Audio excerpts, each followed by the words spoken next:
Mary welaýatynyň häkimetleri ýurdun saglyk we bilim puwdagynyň şeýlede polisiýa we prokuratura işgärleriniň gatnaşmagynda ýörite ýygnaklary geçirip, olarda okuwçy gyzlaryň arasynda nikasyz jynsy gatnaşykda bolup, göwreli bolýanlaryň köpelendigini aýtdylar. Bu barada ýygnaklara gatnaşan bilim we saglyk işgärleriniň ençemesi anonimlik şertinde Azatlyk radiosynyň habarçysyna gurrun berdi. Baralykda molimlaryň ençemesi prokuraturanyň özlerini bu tendensiýanyň jogapkary hökmünde aýplaýandygyny hem aýtdy. Duşenbe günü vilayet häkimliginde geçirilen ýygnaklarda uly bir problemanyň bardygy aýdylyp, ýaş gyzlaryň okuwçy gyzlaryň göwreli bolmagy bilen bagly wakalaryň köpelendigi bellendi.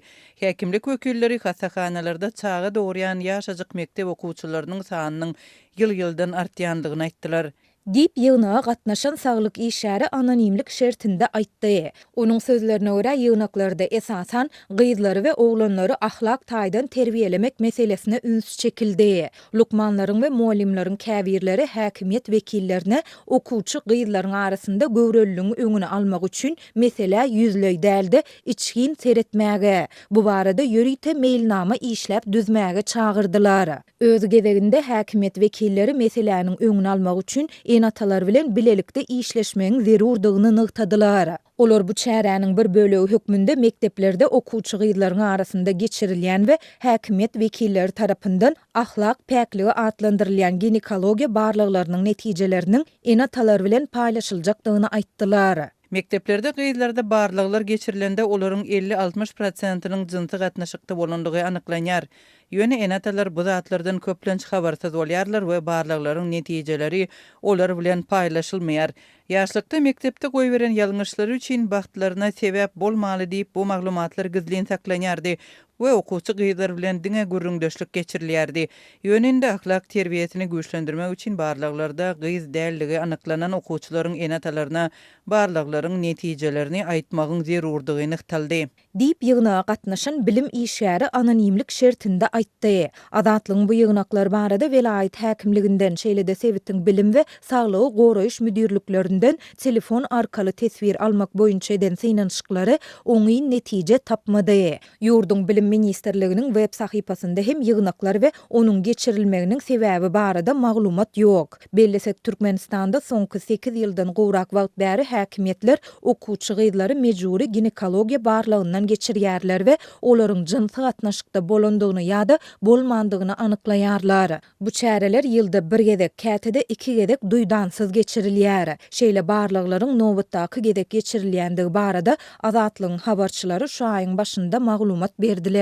Türkmen häkimiýetleri barlyklar we olaryň sebäpleri barada açaçan maglumat bermeýärler. Bu barada bilim ministerliginiň web sahypasynda hem maglumat göze ilmeýär. Ýöne bilim we saglyk işgärleriniň ençemesi Azatlyga berýän maglumatlarynda bularyň gyzlaryň arasynda göwrelilik hadisalarynyň we ykdysady ýagdaýy pes maşgalalarda yetkinje gyzlaryň ten satmagy meýil etmegi ýaly wakalaryň köpelmegi bilen baglanşyklydygyny aýdyp gelýär. Hakykatdan da bu mesele gaty uly. Mektepleriň her birinde her ýyl 5-6 gyz göwreli bolýar. Göwrelidigini gizläp abort etdirýän gyzlaryň sany ondan hem kän. Mektepde 9-njy we 10-njy klasslarda okap ýören gyzlaryň arasynda göwreli bolýanlary, ulurak ýaşly oglanlara gaçyp barýanlary gaty kän. Gynansak da öz barlyk klassdaşlaryndan pes bolmajak bolup tenlerini satyp gazanç edýän gyzagızlar hem juda köpelýär. 2009-2010-njy ýyllarda doglan gyzagızlar özlerinden 20-25 ýaş uly erkek adamlary bilen jynsy gatnaşykda bolýarlar. Beýle wakalar gaty kän. Olaryň arasynda göwreli bolup, göwreliligini toktoýan tabletka içip hastahana düşýänleriniň sany hem az däl.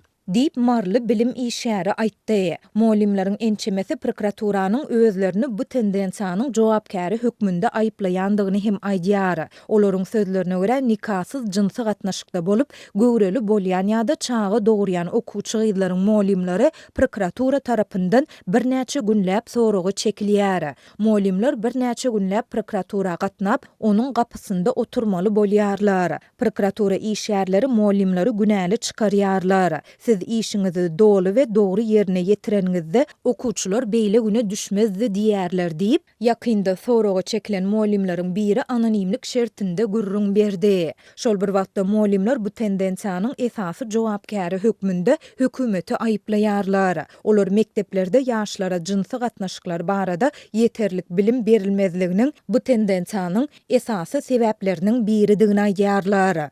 Mundan başga da ýurtda dowam edýän ýiti ykdysady kynçylyklaryň arasynda müňler çyraýat çağlaryny goýup gazanç gözleginde daşary ýurda gitmeli boldy. Bu bolsa köp çağanyň enata terbiýesini görmän ulolmagyna getirdi. Bularyň arasynda eli ýoky hojalyklaryň güzeran eklenji hem barha yaramazlaşýar. Bu bolsa sol hojalyklardaky ýaş gyzlaryň arasynda eklenç gözleginde ýa-da has gowy durmuş arzywynda ten sewdasyna meýil edýänleriň köpelmegine hem getirdi.